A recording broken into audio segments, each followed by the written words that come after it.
శ్రీమాత్రే నమః. శివాయ గురవే నమః. నమస్కారం అండి అందరికీ.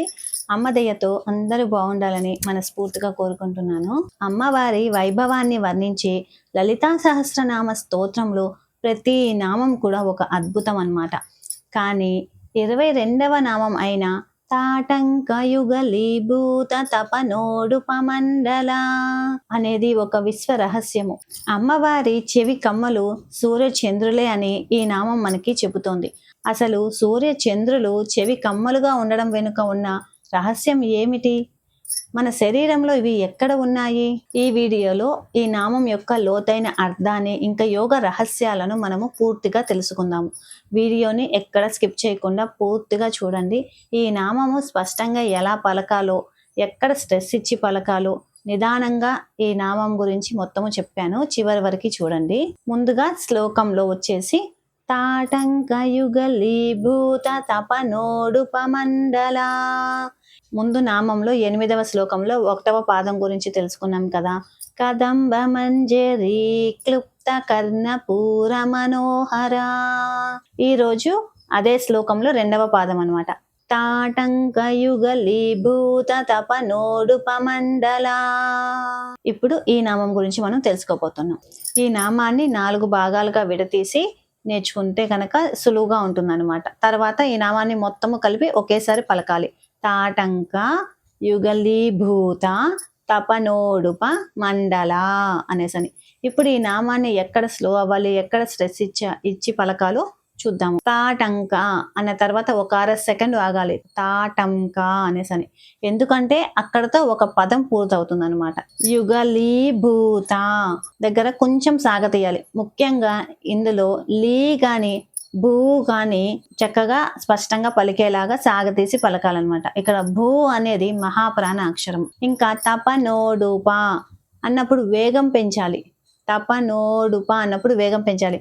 మండల దగ్గర ముగించాలి.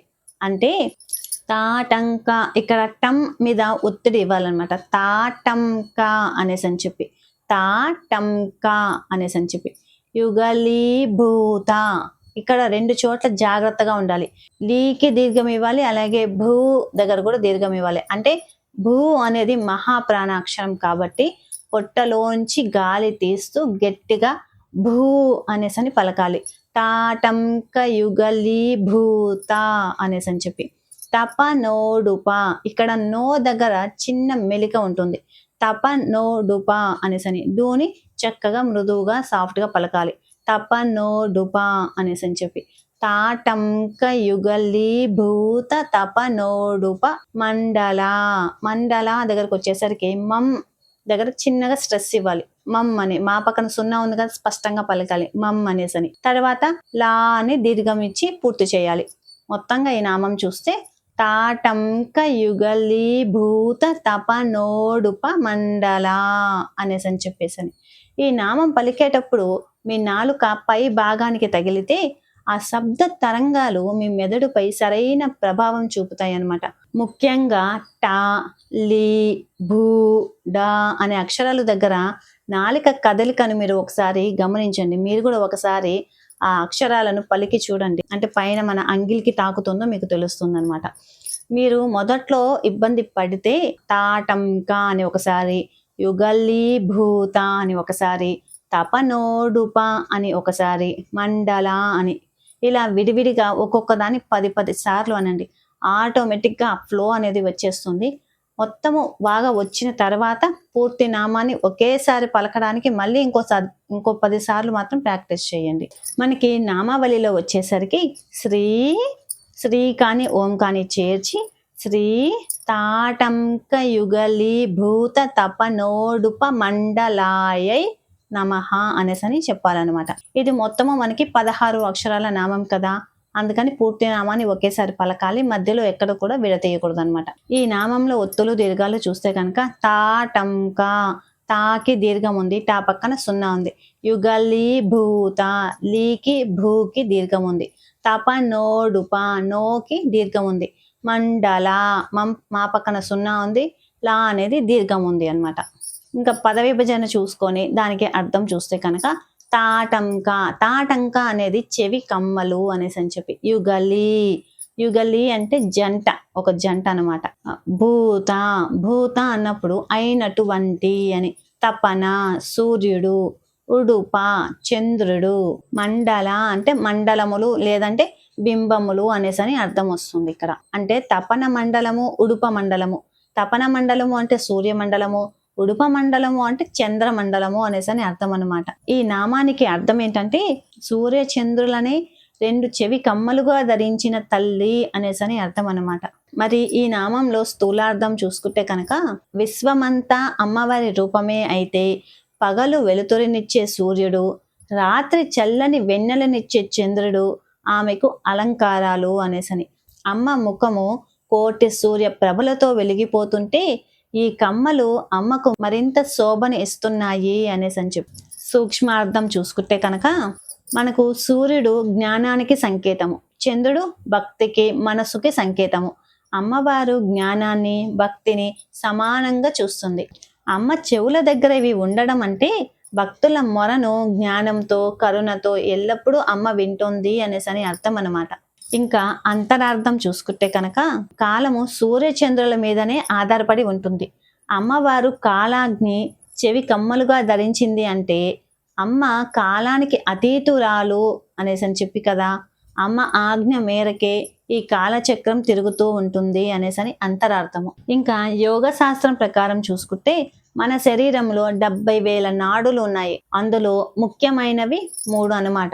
ఇడా నాడి అంటే ఇది ఎడమ వైపు ఉంటుంది, చంద్రునికి సంకేతం అంటే చల్లదనం అనమాట. పింగళ నాడి, పింగళ నాడి అనేది ఇది కూడా కుడివైపు ఉంటుంది, ఇది సూర్యుడికి సంకేతము, వేడిని ఇస్తుంది. ఈ 2 నాడులు ఆజ్ఞాచక్రం మీద అంటే మన బ్రుకుటి దగ్గర కలిసి వెన్నెముక ద్వారా మూలాధారం వరకు ప్రవహిస్తాయి అన్నమాట. అమ్మవారి 2 చెవి కమ్మలు ఈ ఇడా పింగళ నాడులకు సంకేతము. అమ్మవారిని మనము ధ్యానిస్తే మన శరీరములోని సూర్యచంద్రుల నాడులు సమతుల్యం జరిగి తద్వారా కుండలిని శక్తి జాగృతమవుతుంది. ఇంకా ఈ నామంలోని బీజాక్షరాల శక్తి చూసుకుంటే కనుక తాటంక అనే పదం పలికినప్పుడు మెదడులోని పైనియల్ గ్రంథి పైన ప్రభావం పడుతుంది. సూర్య చంద్రుల ప్రస్తావన వల్ల మన జీవితము గడియారంలా క్రమబద్ధం అవుతుంది. మరి ఈ నామాన్ని మన జీవితానికి ఎలా అన్వయించుకోవాలి అంటే కనుక జీవితం అంటే సుఖదుఖాల కలయిక. సూర్యుడు వచ్చేసి వేడి, చంద్రుడు చల్లదనం. అంటే అమ్మవారు రెండిటిని చెవి కమ్మలుగా సమానంగా ధరించింది. మనం కూడా జీవితంలో వచ్చే కష్టాలని సుఖాలని సమానంగా స్వీకరించాలి అనేసరి ఈ నామం మనకు చెబుతోంది. ఏ పరిస్థితుల్లోనూ అతిగా స్పందించకుండా స్థిత ప్రజ్ఞత అలవర్చుకోవాలి అని ఈ నామం మనకు బోధిస్తుంది. మరి ఈ నామాన్ని జపం చేయడం వల్ల కానీ సాధన చేయడం వల్ల కానీ వచ్చే ఫలితం ఏమిటో ఇప్పుడు చూద్దాము. దృష్టి లోపాలు తొలగిపోతాయి, ఇంకా మనస్సు ప్రశాంతంగా ఉంటుంది, భార్యాభర్తల మధ్య సఖ్యత అనేది పెరుగుతుంది, కాల ప్రజ్ఞ కలుగుతుందన్నమాట. చూసారు కదండి, ఒక చిన్న నామం వెనుక ఎంతటి బ్రహ్మాండమైన అర్థం దాగి ఉందో. తాటంకయుగలీభూత తపనోడుపమండల అని స్మరిస్తూ చక్కగా అమ్మవారి కృపకు పాత్రలవుదాము. ఈ వివరణ మీకు నచ్చితే కనుక ఒక లైక్ చేయండి. మరిన్ని నామాల కోసం మన ఛానల్ని సబ్స్క్రైబ్ చేసుకోండి. మరి ఒక్కసారి ఈ నామాన్ని 3 సార్లు పలుకుతామా? తాటంకయుగలీభూత తపనోడుపమండల, తాటంకయుగలీభూత తపనోడుపమండల, తాటంకయుగలీభూత తపనోడుపమండల. ఎంత చక్కగా ఉంది కదండి నామము. మీరు కూడా నిత్యము అమ్మవారి నామాన్ని ఏదో ఒక నామాన్ని తీసుకుంటూ ఆ రోజంతా స్మరిస్తూ మీ ఇంటి పని కానివ్వండి, మీది ఆఫీస్ పని కానివ్వండి, ఏదో ఒక పనిలో మీరు ఉన్నప్పుడు చక్కగా ఆ నామాన్ని గుర్తు చేసుకుంటూ ఆ నామాన్ని ఒక భావన గుర్తు చేసుకుంటూ మనసులో ఆ నామాన్ని పైకి ఉచ్చరిస్తూ వంట చేస్తున్నప్పుడు కానివ్వండి అలా స్మరిస్తూ ఉన్నని ఎంతో చక్కగా మనసు ప్రశాంతంగా ఉంటుంది. అంత అమ్మవారి కృప అండి. నెక్స్ట్ వీడియోలో మరొక నామంతో మనం మళ్ళీ కలుద్దాము. ఇంకొక విషయము, మన వాట్సాప్ ఛానల్ లింక్ అనేది కింద డిస్క్రిప్షన్లో నేను ఇస్తాను, తప్పకుండా జాయిన్ అవ్వండి. ప్రతిరోజు లైవ్ అనేది జరుగుతోంది. ఆ లైవ్లో మనం ఒక నామం తీసుకొని సాధన చేస్తున్నాము. 21 సార్లు రాస్తున్నాము, 21 సార్లు సాధన అంటే మళ్ళీ జపం చేస్తున్నాము. అంటే ఎక్కడ కూడా ఉచ్చారణ దోషం లేకుండా రాయడము మళ్ళీ జపము చాంటింగ్ చేయడము అనేది జరుగుతోంది. మీరు అందరూ కూడా తప్పకుండా జాయిన్ అవ్వండి. నేను వాట్సాప్ ఛానల్లో ఎప్పటికప్పుడు నేను అప్డేట్ అనేది ఇస్తున్నాను. ఇంకా యూట్యూబ్లో కూడా నేను కమ్యూనిటీలో పోస్ట్ చేస్తున్నాను. అక్కడైనా కానీ తప్పకుండా మీరు ఒకసారి గమనించండి.